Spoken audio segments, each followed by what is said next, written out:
Hi everyone.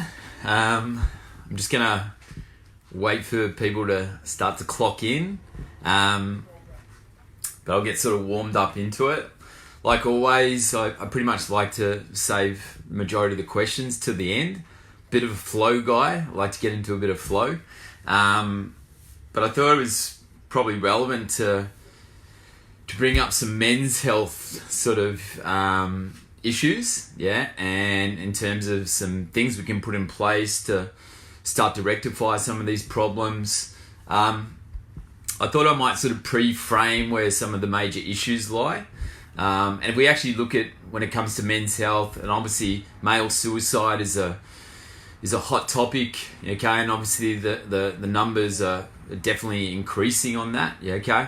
And look, I understand like one of the aspects that we keep on talking about, which is men need to talk about their problems. I'm not disputing this at all, okay.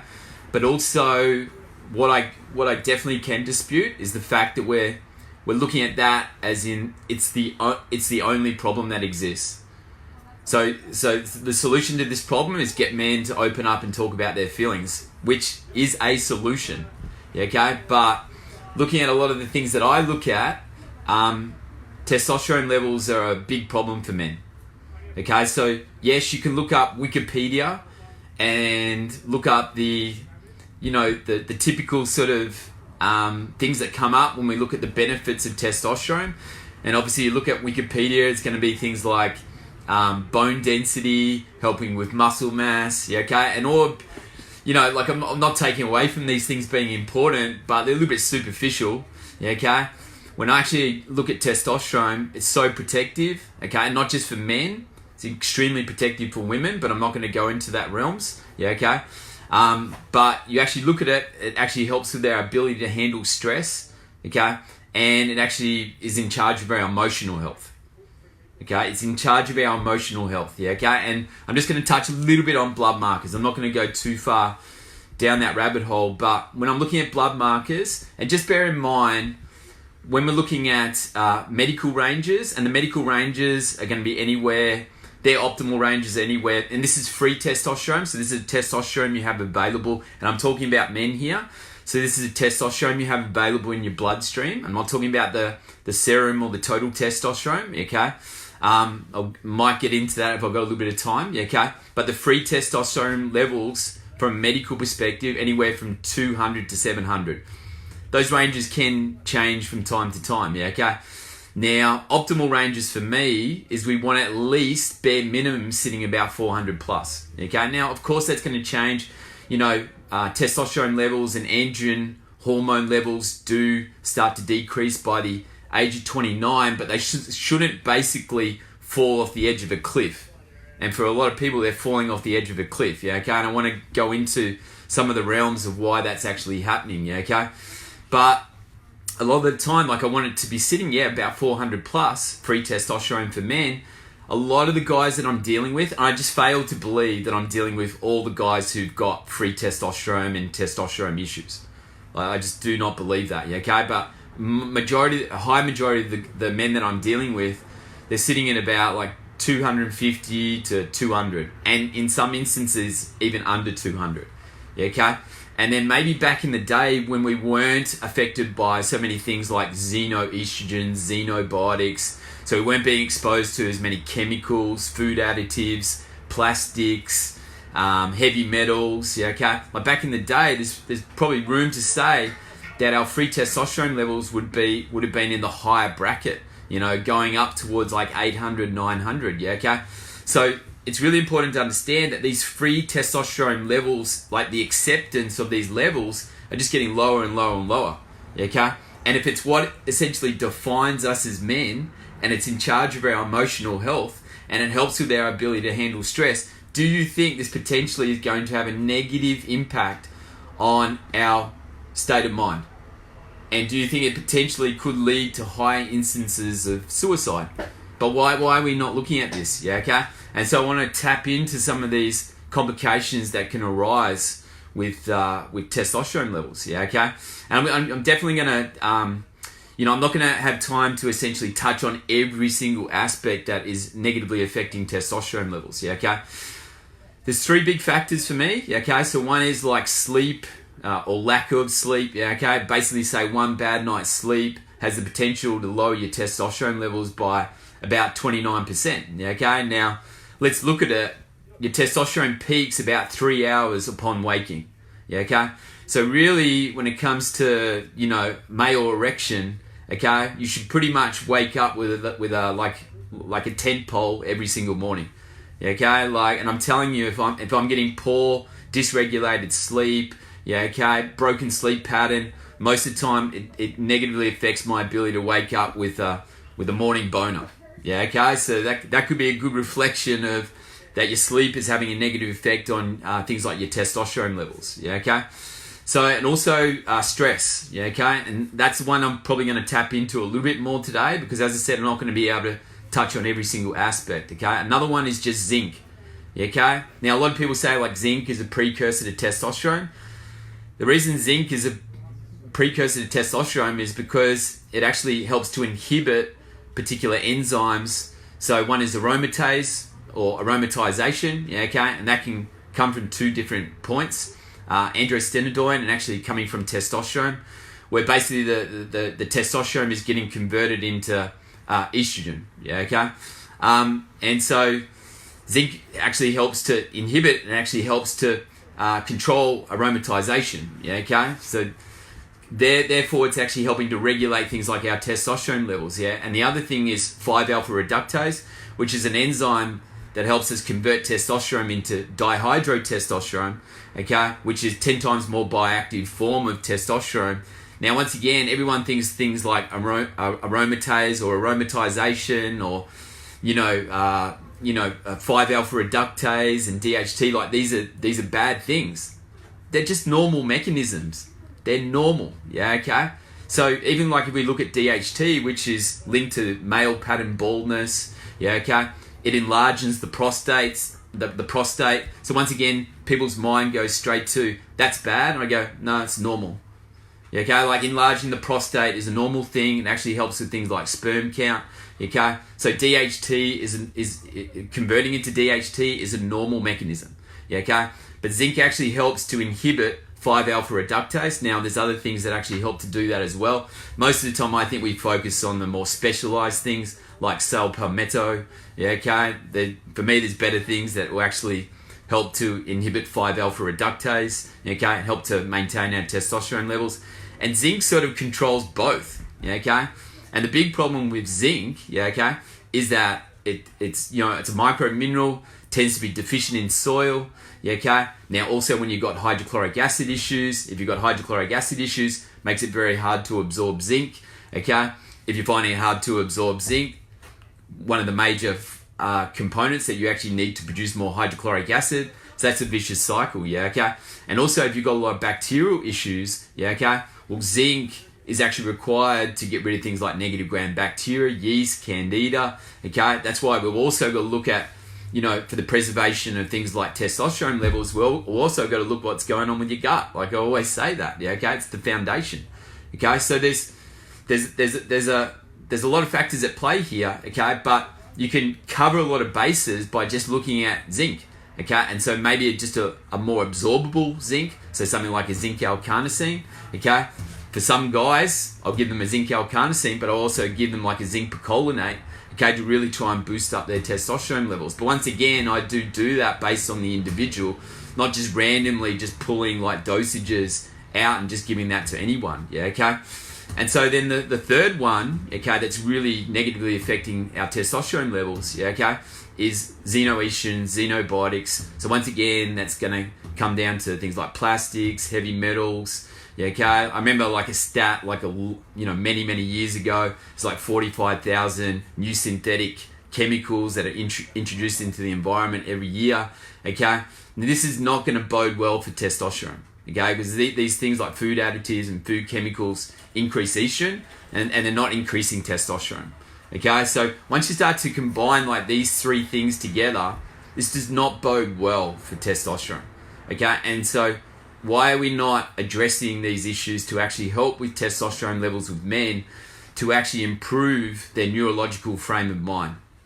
Okay, and to control that emotional state. And of course, yes, we've still got to get men to open up and talk about their feelings. Yeah, okay, I'm definitely not taking away from that, but you cannot expect to use one formula and get the best result.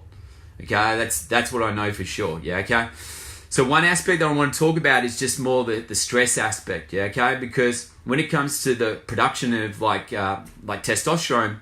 Okay, so once again, I'm talking about this with men. Okay, so the process starts in the hypothalamus. Okay, and in the hypothalamus, you produce gonadotropin releasing hormone. Okay, it's like a messenger, sends a message to the anterior pituitary gland to release two hormones. Okay, and a lot of the time, these two hormones really get focused more from the female sort of health perspective. Yeah, okay, and so they're luteinizing hormone. Okay, and so luteinizing hormone is a messenger. And it basically triggers what they call like Leydig cells in the testes, okay? And then the Leydig cells actually help with the release of testosterone into the bloodstream from the gonads, yeah, okay? And then the other one is FSH, which is follicle stimulating hormone, yeah, okay? And so you got Sertoli cells, yeah, okay?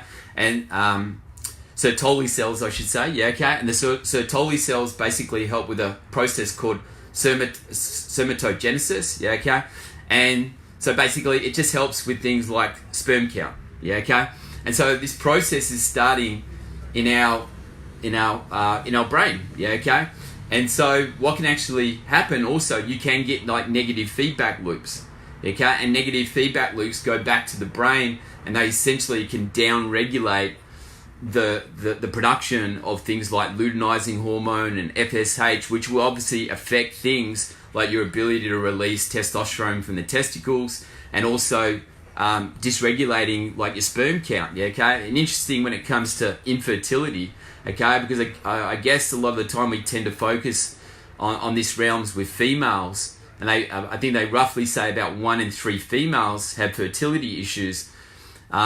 But how about 1 in 2 guys actually have fertility issues? Yeah, okay. And so guys have really caught up and they've actually surpassed it. Yeah, okay. And so once again, why aren't we looking at these types of problems? Yeah, okay. And so if we look at this HPA dysfunction, which I have talked about before, so HPA dysfunction is when we overburden the HPA axis. Okay. Now, essentially, I've talked about this. Yeah, okay. But there's 4 major factors that would really overload the HPA axis, okay? And essentially one is inflammation, okay? And that's why I put such a big emphasis on things like bacterial byproducts, okay? Because bacterial byproducts, there's more inflammatory load, okay? And this is overloading the HPA axis, yeah, okay? Another one is blood sugar management dysregulation, okay? The other one is perceived stress, okay? And then poor circadian rhythms, which obviously is coming down to things like your sleep patterns, okay? And if you've got a lot of those 4 factors going on, that's going to cause something like HPA dysfunction. If it's causing HPA dysfunction, this is going to cause a lot of dysregulation, potentially things like luteinizing hormone, and actually negatively affect the release of testosterone from the testicles. Yeah, okay? And if I was actually to look at, because not all the time do you get things like luteinizing hormone in blood markers and FSH, follicle stimulating hormone for men, okay? But how this might actually come up in things like blood markers is like the guy might actually have really low free testosterone levels, and then their serum total testosterone is also low, okay? And so essentially maybe the SHBG might be a little bit elevated. In this instance, there's just such a low steroidal hormone production, okay? The SHBG is a little bit elevated, essentially just trying to find the hormones, yeah, okay?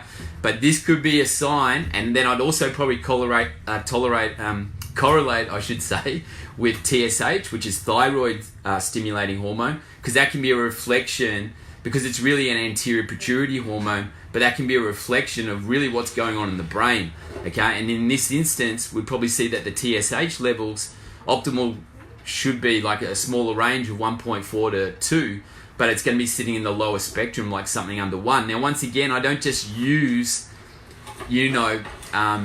just 1 or 2 markers. It's a correlation with all the markers. So using something like the free testosterone, the total testosterone, the TSH, yeah, okay.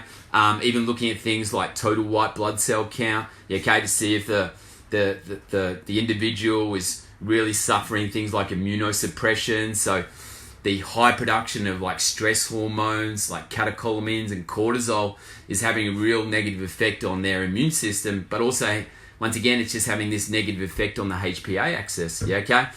And so when we look at, because I want to give you some remedies, yeah, okay, to actually deal with this HPA dysfunction, potentially help with things like luteinizing hormone, but we actually want to look at things like stress management, yeah, okay.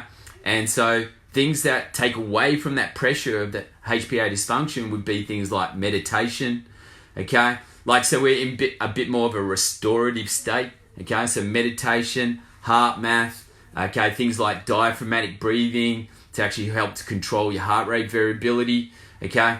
You know, and I will get into the ice therapy, okay? Because ice therapy for me to actually help with testosterone is phenomenal, okay? You know, it's just an unfortunate reality that most people don't like to be uncomfortable, yeah, okay, so they just don't want to do it, yeah, okay.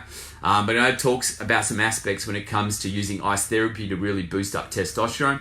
Yes, the science is not necessarily heavily supportive of that at the moment, okay, but I'm just going to talk about some basic function and just use some logic here, yeah, okay. So we obviously, there's some simple things that we can put in place to actually help with that HPA dysfunction. But if we look at things that just help with luteinizing hormone, can actually use some herbs, yeah, okay? There's ashwagandha, okay? And ashwagandha is actually shown to actually increase things like luteinizing hormone, follicle stimulating hormone for men, okay? So that's actually going to help with some increase of testosterone from the testes, okay? The other one, astragalus, which is not so more targeted towards things like luteinizing hormone and so forth. But if I actually saw an individual, because astragalus you can use like as an adaptogen, so a little bit like an adrenal tonic, so it can actually help to increase things like white blood cells, can actually have a positive effect on things like testosterone as well. Now, if I actually had an individual that really had like almost like immunosuppression going on, so they low white blood cells, yeah, okay, low, neutrophils, low eosinophils, which is just showing like, immunosuppression, but then also things like their free testosterone, their serum total testosterone was on the low side, SHBG being normal or just maybe a little bit elevated, then these individuals or these guys might actually benefit a little bit more from something like astragalus that's also going to actually help with things like the white blood cells, yeah, okay? So some other aspects, if I just talk about things like aromatization and when it comes to 5-alpha reductase, okay, once again, not going to go further down that rabbit hole of the science, okay? But if we look at things that people commonly use to help with aromatization or inhibit aromatization, once again, it's just a normal mechanism in the body, so I do not want to demonize it, yeah, okay? But a lot of the time people will focus on more specialized things, yeah, okay? It can be really simple. Alkalizing agents are really good to actually help inhibit like things like aromatization, preserve your testosterone levels. So things like baking soda, the good thing about baking soda, it actually helps to increase the pH levels in the gastrointestinal tract, okay? Now, it could be as simple as like quarter of a teaspoon, first thing in the morning, quarter of a teaspoon, and it actually does help with things like mTOR, okay? Which actually helps with repair like cellular damage, okay? So, and then it does help with some like bacterial complications as well, because things like yeast and candida, they hate like a higher pH balance, and they hate a highly oxygenated state in the gastrointestinal tract, okay? So some of the, like having quarter of a teaspoon first thing in the morning, quarter of a teaspoon later in the evening, like away from food, okay? And doing that just for 4 weeks and cycling that can be a good thing to do. Other alkalizing agents are things like chlorophyll, yeah, okay? Once again, like, let's not make it too complicated. And the other one is zinc, okay? And once again, it's really going to depend on the individual, because if you've got more things like gastrointestinal complications, you're going to do better on a zinc L-carnosine. But also you may potentially need the support of something like a zinc picolinate as well. And that amount can range, for depending on where your testosterone levels are sitting, from anywhere from 60 milligrams to 180 milligrams. Yeah, okay. So there's some things that potentially, and as I said, I don't want to get too much into the specialized things that actually help inhibit things like aromatization. And when it comes to things like 5-alpha reductase and inhibiting 5-alpha reductase, once again, zinc covers that. So once again, something like zinc L-carnosine, zinc picolinate, and the other thing is, like, we can look at things like EGCGs. Okay, now essentially these are powerful like polyphenols, antioxidants. Green tea. Okay, like it doesn't have to be complicated. Okay, just got to be careful of consuming green tea around like really rich iron foods. Okay, so around things like meat, okay, organ meats and so forth, because it can affect your ability to actually utilize the polyphenols and the powerful antioxidants. Okay, but green tea's phenomenal for actually helping against inhibiting 5-alpha reductase. Yeah, okay. But once again, like, people go for these specialized things like cell palmetto, which the research can be a little bit like 50-50. Okay, the other one that's a little bit underrated is like reishi mushrooms. Okay, so reishi mushrooms are quite well researched in terms of their ability to inhibit 5-alpha reductase. The added benefit that you're going to get from reishi mushrooms, yeah, okay, and including this in your regime, is that they're amazing. They actually help with things like when you've got low white blood cell count. Okay, when you've got, and as I said, I'm seeing so many people who just have low white blood cells, low neutrophils, low eosinophils, low lymphocytes, which means basically they're just sitting immunosuppressed. Okay, and some of these medicinal mushrooms, so including a little bit of like reishi in your regime, yes, it's going to help with the 5-alpha reductase, but you're also going to get the benefit of actually helping with your white blood cells as well. Yeah, okay. Another one that can be really good for aromatization can actually be passion flower. Okay, so passion flower's got a particular flavonoid in there, and that flavonoid also actually helps to inhibit aromatization as well. Now, what's the benefit if I use something like passion flower? Well, passion flower mitigates like basophil activity, so high histamine activity in the gut or higher histamine activity in the body. Okay. And so also passion flower helps to trap GABA in the brain. And if it helps to trap GABA in the brain, yeah, okay, well, that's going to actually help improve sleep, okay, because it helps to relax and calm the body. So then you're going to help with the circadian rhythms.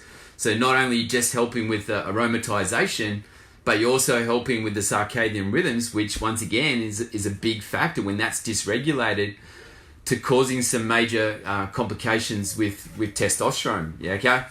So, like, there is definitely more stuff that I really want to touch on. But when I'm actually looking at like micronutrients apart from something like zinc, okay, one that's definitely like underrated is actually pantothenic acid. Okay, now in its more bioavailable form, like pantethine, yeah, okay, and it having anywhere from 250 milligrams to 500 milligrams. Okay, now people might look up Wikipedia once again and they'll see some of the benefits of like pantethine helping to lower cholesterol. Well, the whole thing is, testosterone is a steroidal hormone, so it's a derivative from cholesterol. Okay, so let's not get confused here, because it's actually quite good at lowering the LDL cholesterol and actually raising the HDL cholesterol. Okay, but pantothenic acid is actually one of the key building blocks that we need for acetyl coenzyme A. Okay, and then acetyl coenzyme A sort of expresses in the mitochondria and actually helps with things like LDL cholesterol and total cholesterol. Yeah, okay, so it actually does help with the cholesterol levels and has some positive benefits to increasing testosterone. Okay, but the other reason I would like to use it with particular males is it would be particular guys that, yes, have low testosterone levels, but also just their energy systems are crazy low. Yeah, okay, so they've got problems with ATP, Krebs cycle, so just sitting really flat and lethargic. Okay, using something like pantethine would be beneficial. Yeah, okay, like vitamin D actually helps with the regulation of testosterone.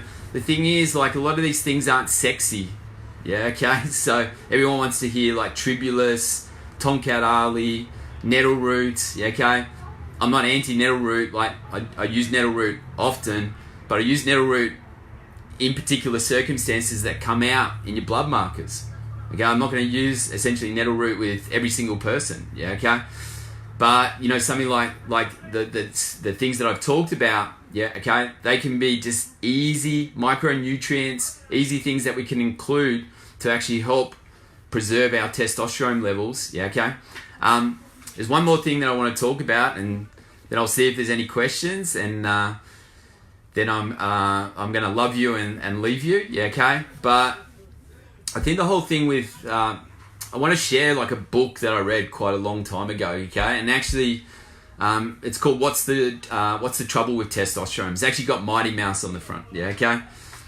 Long time ago, I read this book, yeah, okay? And actually, the person who really motivated me to go down this line, like rest his soul, yeah, okay, is Charles Poliquin, yeah, okay? It's not that I necessarily agree with everything with Charles, but I massively respect him. I massively respect him for motivating me to really go down this rabbit hole. Yeah, okay. And he recommended this book, and I actually thought it was going to be really analytical, really sciencey, because I love that type of stuff. Okay, but actually, there was a bit of a spiritual element. Okay, it was talking about men being in this alpha state. Okay, but some interesting stuff where they sort of track some baboons. Yeah, okay. And when they were tracking these baboons, they actually were just talking about the actual state that a male is in when they're actually producing high amounts of testosterone. So they actually noticed this with the alpha baboon male. And actually the alpha baboon male was very calm, was very collected, used his aggression very sparingly. Okay, and even the times when the subordinate baboons were trying to throw their weight around, he always remained calm and he always remained collected. Okay, and this is really interesting. Yeah, okay, because most people would say if your testosterone levels are high, that you're aggressive. Yeah, okay, that you're going to be, you know, your sex drive is going to be all over the place. Yeah, okay, and so this is the misconception. Yeah, okay. And so one of the big things I want to get across is actually having good testosterone levels actually helps keep us more calm, actually helps with our ability to handle stress, okay? And it actually helps to regulate our emotional state, okay? And actually what they noticed with the subordinate baboons is that they actually were in such a stressed state because they were having to rough up the females, rough up the other males. They were running around, really aggressive, beating their chest, and they were producing crazy high amounts of like catecholamines and stress hormones. Okay, so more things like epinephrine, norepinephrine, cortisol, okay? And so the thing is, what I talked about right at the start, okay, like this overproduction of stress hormones contributes to this HPA dysfunction, and it's going to have a negative effect on things like luteinizing hormone, FSH, and essentially what's it going to dysregulate? It's going to dysregulate your ability to release testosterone from the testicles, okay? And it's going to dysregulate your actual sperm count, causing fertility issues, okay? And so when they were looking at these male baboons, yeah, okay, they actually noticed that yes, their stress hormones were through the roof, okay, but their testosterone was extremely low. So they're exerting a lot. So being in this stress state was having such a negative effect on their testosterone levels. But even though people would look at that behavior and actually say that is maybe indicative of good testosterone levels. But I'm saying indicative of good testosterone levels is waking up in the morning with a morning boner, tent pole on a regular basis. So you've got a regular sex drive, not like a rampant sex drive like all over the place. Definitely going to touch on that because the misconception behind that is huge, yeah, okay? And have the ability to use aggression, but it is controlled aggression, okay? Controlled aggression, okay? Using it when you really have to, okay? Not at the flick of a switch, okay? And so, yeah, I was really, because it was a really interesting book when they actually bring out these sort of things that they were actually noticing with these male baboons, yeah, okay? But obviously, I want to go more into this realms, yeah, okay? I'll just touch on an aspect when it comes to cold therapy, okay? And with cold therapy, okay, just so people understand, yes, there was a particular institute. It's called the Thrombosis Research Institute, and they actually did the research on cold showers. Okay, and they actually noticed that cold showers would actually increase sperm count by up to 491%. Now, do you think that potentially is going to be more impactful for something like ice therapy? Well, of course, yeah, okay? Now, while the research is not conclusive, okay, I just want to use a bit of logic here because I just like function. Yes, we can run around, we can read every research paper, you can wait 10, 15 years for the research to come out and support something that we're basically saying now, okay? Like, I love research, okay? But also, let's just look at a bit of function here, okay? So basically, when men get in like a hot environment, so just let's use the example of a hot bath. Okay, what happens to the male testicles? Okay, they drop. Okay, they sag. Okay, so in these heat environments, and actually Ben Greenfield was actually talking about this. Okay, notice actually. Like massive increases in things like testosterone, like when doing ice therapy, but also better regulation of things like blood glucose, yeah, okay, which is interesting, okay, because remember I said like dysregulation of blood sugar can have some negative effects on HPA dysfunction, okay, but basically when we get in heat, the actual balls sag, yeah, okay. Now actually when we get in the cold, okay, cold shower, ice bath, actually what happens to your balls, okay? They shrink, okay? They definitely shrink, okay? So they actually go upwards, okay? Now, let's use when men get sexually aroused, okay? So what happens to men when they get sexually aroused? Your balls go up, okay? And so in which two scenarios are we essentially increasing sperm count? And if you're increasing sperm count, are you increasing testosterone? You're increasing testosterone, okay? And so that's why one of the best tools I can use with men is a higher exposure to ice therapy, cold showers, okay? It's a simple tool, along with all the other things that I've said, that you can start to apply. And one thing also I want to leave you with, okay, I could definitely talk about this for a long time, yeah, okay? But also to do with things like the liver, okay? Because 70% of your cholesterol, because cholesterol is the precursor to all your steroidal hormones, okay? And obviously testosterone, DHEA, they're androgen hormones, they're steroidal hormones, yeah, okay? So yes, 70% of your cholesterol levels come from your liver, but once again, if there's dysregulation in the liver, one of the major things that can cause dysregulation in the liver is an imbalance between your omega-3s to your omega-6s. So anything over a 1 to 5 omega-3 to omega-6 ratio is actually causes systemic inflammation in the liver, and that can negatively affect your ability to synthesize sufficient amounts of cholesterol from the liver. Yeah, okay. And the other thing is like 30% of your cholesterol levels come from dietary cholesterol. Okay, but once again, if you've got issues with the epithelium, your ability to synthesize lipids, release micellizing factors, okay, enzymes, okay, things like bile to help you emulsify and assimilate the lipids, then a lot of the time in your stool you can actually have cholesterol, triglycerides, fat globules, yeah, actually in your stool, okay? And essentially that means you're not getting enough of the dietary cholesterol that you actually require to actually help with your steroidal hormones, okay? So the gut lining is going to come into this, and that's why with a lot of guys I'm having to find that I'm actually having to repair that epithelium to actually help with that structure. All right, once again, I could keep on going, okay? But like always, I'm really honored that people, take the time to listen to me talk, yeah, okay? I love what I do. I love helping people. I love educating people, yeah, okay? Like I'm so passionate about this, and I'm so passionate that, that we can make a big difference, yeah, okay? And yes, a lot of the things I say are technical, okay? But I refuse to treat people like children.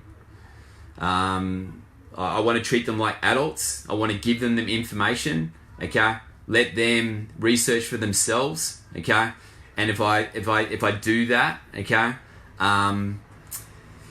Yeah, like just people taking that education and doing the research for themselves, it's empowering.